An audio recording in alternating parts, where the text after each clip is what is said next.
Naša želja gotovo je, da se čim prej vrnemo domov in da se ta mala nočna mora, ki smo jo doživeli tukaj, konča. Združeni arabski emirati bodo turistom, ki so tu obtičali, krili stroške bivanja in prehrane. Takih potnikov naj bi bilo več kot 20 000.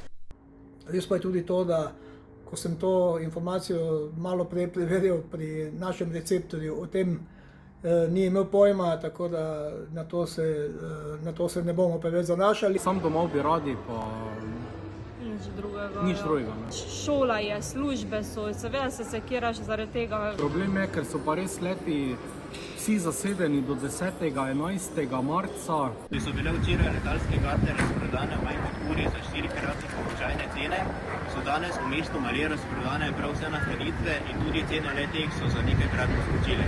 Tako smo mi po prvi noči v hotelu ostali brez strehe nad glavo za prihodnji dni.